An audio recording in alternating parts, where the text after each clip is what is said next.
This right here is confirmation that the direction of the modern financial system is continuously moving towards where many of us believed that it was headed. Okay. And honestly, one of the reasons that I've been so focused on infrastructure throughout my journey in crypto is because these narratives, they're always coming and going. They're always changing. But the systems that actually help the financial markets function more efficiently, they tend to stick around for a very long time. And this DTCC stellar announcement is another major piece of evidence that's showing us that a transition is happening, but they're continuing to move forward. Now, when we talk about the DTCC, I'm sure many of you guys know who they are, but this is not a random financial company, okay? We're talking, the DTCC is core financial infrastructure. And this is essentially the infrastructure that's helping process, clear and settle, and I mean they're managing enormous portions of the traditional financial market. So this is the DTCC's own numbers. Approximately $4.7 quadrillion in securities within 2025 and around $114 trillion in assets under custody. Okay? There's over 150 countries which this infrastructure is connected to. Okay? And the DTCC, I mean, if you've been studying them, they're actively and openly, even openly, like publicly talking about tokenization and public blockchain connectivity. A lot of it was private, as sometimes we see with the BIS and the International Monetary Fund. But the DTCC is coming out and they're saying, we're using public blockchains. And they're also talking about a multi-chain environment. We're going to dive a little bit deeper into that later. But there is a lot going on here, okay? They also start talking about interoperability between different systems. But now they plan to connect these tokenized assets on the Stellar blockchain. So let's talk about what is actually being tokenized here, okay? So we're essentially kind of looking at what the DTCC wants to tokenize. And they list it on their own website.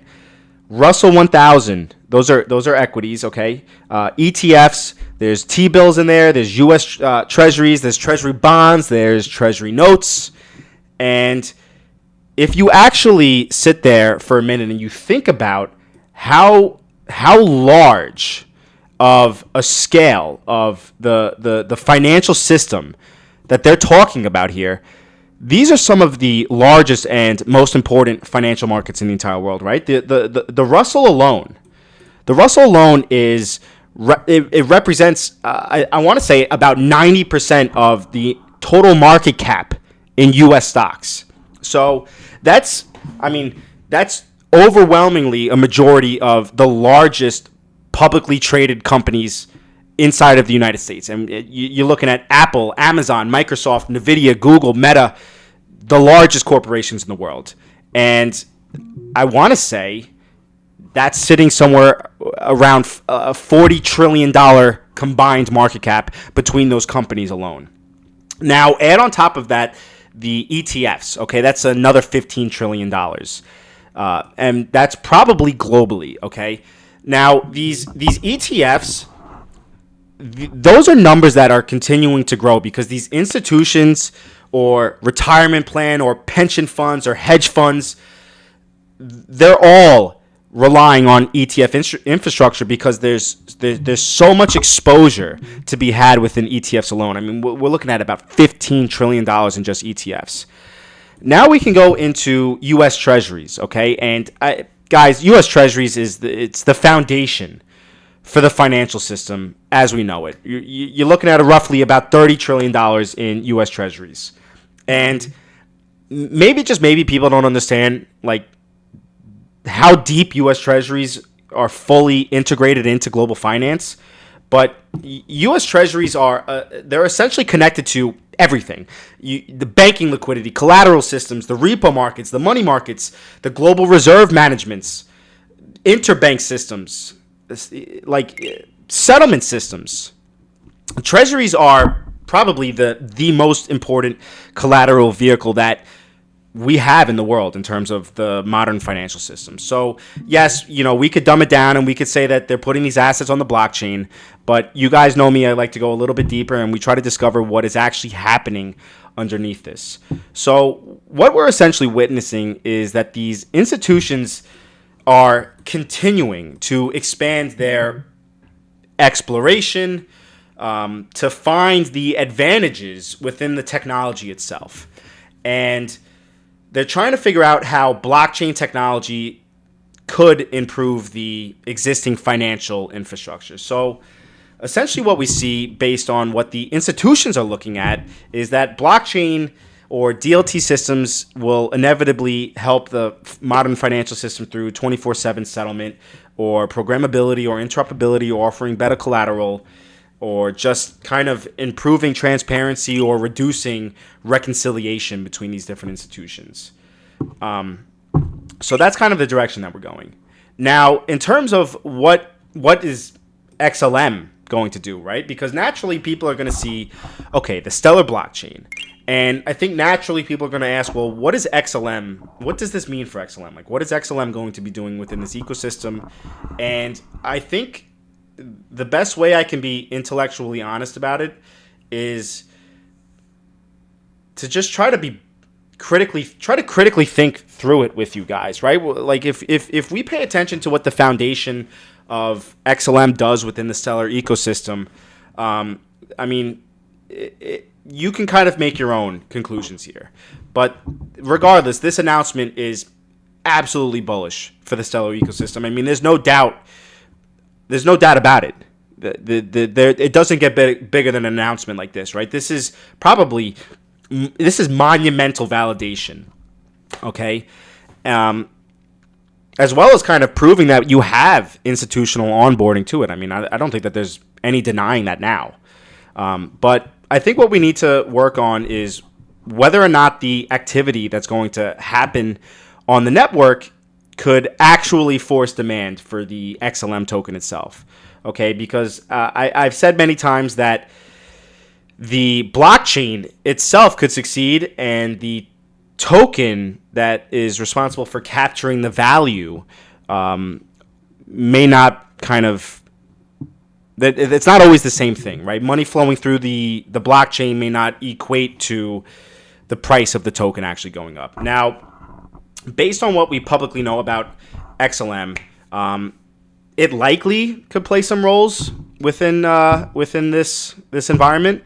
I mean, just within the Stellar ecosystem itself, XLM is really responsible for the transaction fees and basic network functionality, or even liquidity. I don't know if you guys knew that, but even liquidity. XLM is like a liquidity provider, very similar to what Ripple is doing as well. But it depends on how the systems are essentially structured. But we need to figure out, will the institutions need a meaningful enough of XLM at scale, right? Like, is XLM going to be needed within here for the settlement or liquidity or collateral or bridge functionality as a bridge currency? Because it's very similar with what Ripple is doing. And honestly, guys, right now that part is kind of unknown. It's really unclear. That is the official kind of announcement, is that they don't stay it. Right? We can't verify what the actual native token is going to do, but in my honest opinion, like I do want to separate the facts from my opinion. I think that this it's extremely significant for Stellar in the long run, because for institutions like the DTCC, I mean, these guys are not randomly experimenting with immature blockchains. You know, the organizations like this, they're responsible for enormous portions of the global financial infrastructure. So for Stellar to even be involved in a conversation like this, it just tells me that the network itself is succeeding, right? The DTCC is viewing the Stellar ecosystem as stable or scalable or efficient or maybe even mature enough in order to kind of onboard that next financial system, let alone to even participate in like some serious tokenization environments, is pretty massive. Now, does this announcement guarantee that XLM is going to capture the value from, the numbers that the DTCC states here? No, I don't. But I do think that it does increase the possibility that Stellar is only going to remain ever more relevant within this digital financial infrastructure. So with that being said, I actually do think that there are some pretty important reasons why XLM could potentially benefit in a meaningful way from this type of environment. But it depends on how the systems are going to evolve, right? That's kind of just something that we're going to have to keep an eye on and really pay attention to the activity. But just from the fundamentals of understanding the Stellar ecosystem, we know that XLM sits at the core of the operational layer of the Stellar network. You know, every account on Stellar, it requires an XLM reserve. Every transaction is going to require a fee in XLM. The network operations that do interact with the asset itself, all of that is happening at the protocol level. So, I mean, historically, Stellar is kind of designed around, liquidity movement or cross-asset interoperability, or even like just efficiently moving value between one another. Now, are these transaction fees that potentially could happen, are they suddenly just going to give a crazy valuation in the price of XLM? No, probably not. The fees on Stellar are low. They're intentionally low. But I do think that the deeper conversation comes from like, well, what happens if these tokenized assets start to significantly grow on Stellar over time? We went over to RWA.xyz. They're currently sitting just shy about $2 billion. Now, within the last year, absolutely massive numbers. Now, what happens if this potentially kind of these tokenized assets start to grow on Stellar over time? Then you probably start to see more growth. You'll start to see more accounts. The network activity is going to increase. You'll have more liquidity on the blockchain. There potentially could be more operational demand, meaning how is XLM actually going to operate within the Stellar blockchain, and potentially probably just more reasons for the institutions or applications to want to interact with XLM. Like maybe it's one of those things like, okay, you're in the door now, maybe we can catch you. Now, I don't know if a lot of you guys know, but I mean, historically, Stellar has kind of functioned around asset interoperability, okay? Meaning that different assets can move across the network while XLM can kind of function as part of like a liquidity routing or that bridge functionality that we usually see with XRP. So with this kind of announcement, am I saying that XLM is going to capture trillions of dollars in value? No. And I think that we should probably be a little disciplined about our expectations here. But I also think that people swing too far in the opposite direction as well. They may see this and they could pretend that XLM has absolutely no strategic positioning here whatsoever. And I honestly disagree with that. I think that you have to find somewhat of a middle ground here. But honestly, I think that it logically only makes sense, right? If Stellar continues on this path of success and they become this larger environment for tokenized assets or the settlement activity or the stable coins or whatever the case is, if all of those things continue to grow, then yeah, XLM is remaining the native asset. It's operating at the core of that ecosystem. I mean, that's in your face. It absolutely matters that XLM is at the core of this ecosystem. Pretending that it's not is absolutely delusional. Now, in here, they do give us a timeline. Okay. The DTCC and the Stellar Development Foundation expect the DTC tokenized assets to be available on the Stellar network in the first half of 2027. We seriously have to talk about this timeline, okay? Because I already know the retail investors. I know how some people think. They're going to see this announcement and they're going to immediately kind of assume, well, why didn't the price of the coin do anything? But they're looking at the first half of 2027. So as of right now, this infrastructure is still rolling out. So if you are an XLM investor, I need you to stay disciplined, emotionally, that is. Because we can have this fantasy level expectation of the price moving overnight, but that's not really rooted in any truth. Now, do I think that this could potentially lead to significant on-chain activity over time? Yeah, absolutely. This is clearly the direction that the institutions are exploring. And if Stellar continues to prove itself inside of these environments, then naturally the amount of activity that's connected to the ecosystem, one can only assume that it's going to exponentially grow over time. But I think that, if you are a XLM investor, you should probably approach this in a long-term infrastructure mindset based on the timeline that they give us instead of kind of expecting an overnight boom. Now, another thing that I wanted to mention that I don't have pulled up is the Securrency. Okay. Securrency. Now, Securrency is... there's a huge connection between Stellar or Ripple, but this is kind of operating around the DTCC's environment. Now, if you guys do remember, this was in 2023. The DTCC acquired Securrency, and Securrency is essentially kind of just heavily focused on interoperability and tokenization. But before that acquisition, there were some real conversations of Ripple and Stellar happening with Securrency, okay?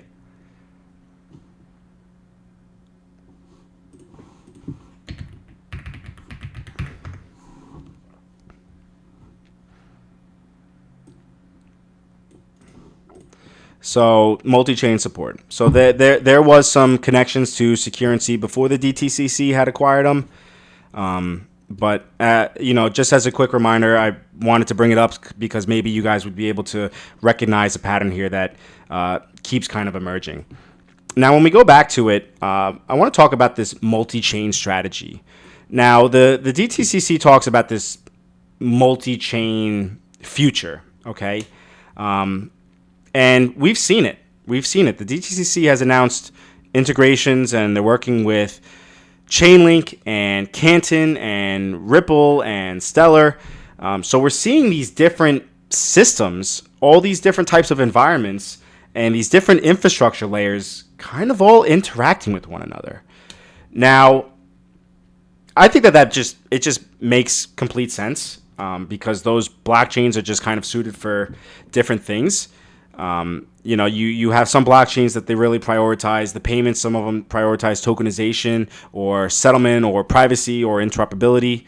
So that's kind of one of the reasons that I keep shoving interoperability in your face, because if the future financial system becomes this massive interconnected environment where all different blockchains and all different financial systems are kind of interacting with one another, then naturally there has to be an ability for these systems to communicate and move value between each other significantly. So look, I mean, the interoperability thing, that's probably a $100 trillion question. If you could figure that out, man, you might just be onto something, right? Who's going to be able to connect everything? That just might be a massive winner. That alone could probably be your lottery system, right? Maybe within your own investments, you think that you found a lottery for payments. You might have found a project that you really think is a winner for RWAs, or you found a blockchain that you think is a winner for privacy, or one that's a winner for liquidity. But guys, when it comes to interoperability, that is the cream of the crop. That is the winner of winners, because every environment has to find a way to connect with one another. So I think that honestly, at this point, I don't even know, like, how much more evidence do some people need? How much more do you need to see before you finally realize that this technology was never about meme coins or speculation? How many more announcements do you need? How many more institutional integrations do you need? How many more central bank pilots do you need? How many more settlement experiments or interoperability proof of concepts? How many more trillion-dollar institutions do you need to openly and publicly discuss blockchain infrastructure before people finally understand that there is something much bigger happening underneath all of this? How many more? Because right now, these institutions are trying to build more efficient systems for collateral and settlement and liquidity and transparency and interoperability, moving value from point A to point B. That is the bigger picture here. And honestly, if you can't identify the actual winners inside of that environment, then this could potentially be one of the greatest investment opportunities of our lifetime. Now, with that being said, There's a lot of projects that are not built for this kind of environment. Most projects are not participating in these conversations. The ones that are, you keep seeing the same names over and over and over again, right? Most projects are not being discussed for tokenization or interoperability or institutional settlement infrastructure. They're just not. They're not suited for it. Either they don't fit compliance or regulations, or they're not trusted, or they're just not scalable, or they don't have the uptime, or they don't have the governance. Whatever the case is, something's not adding up here. But some ecosystems continue to appear over and over and over and over again around these infrastructure discussions. So I think that that's something intelligent investors should at least pay attention to. Now, throughout this entire live, I've tried to be extremely disciplined and honest about expectations, because I do not want people to blindly assume that this institutional announcement means that the price is going to explode from it, because that's not really how institutional infrastructure kind of works. But at the same time, pretending that these ecosystems are somehow irrelevant to the future direction of the financial infrastructure, you're having a harder time trying to defend that, saying that these ecosystems are just not related, or they're not going to be utilized, because the evidence just continues to stack up against you over and over and over again. You got to be having a hard time trying to defend this. And you know what, honestly, maybe, just maybe, we're probably still at that standing point between speculation and utility. Maybe most people are still looking at crypto through the lens of the short-term speculation. Meanwhile, a completely different infrastructure environment is quietly being built underneath our feet right now. Maybe, just maybe, we are still extremely early in understanding what this transition will eventually become once these systems start to operate at a much larger scale. And honestly, I don't know how many of you investors are still going to spend every cycle chasing random narratives every single week. Maybe most people that listen to me are probably not speculative investors. I don't know. We just try to explain and show you guys what is actually happening that most people are not spending the time to try to find. You think your coworkers know what the DTCC is? You know what I'm saying? Maybe the real opportunity inside of this space is being able to identify what infrastructure is actually positioning themselves properly in order to participate in the next evolution of global finance. Maybe that's the $1 trillion opportunity. Because if this really becomes a globally interconnected financial system that's built around tokenization and interoperability and digital settlements, then the infrastructure that's enabling those systems are probably going to become some of the most important infrastructures in the entire world. And ultimately, I think that becomes the real question that investors should be asking themselves moving forward. What infrastructure is actually going to matter once this entire system begins operating at a global scale? It's right in front of your eyes. You may have the ability to jump in early. You may want to sit there and you may want to watch, okay, let's see what the token does.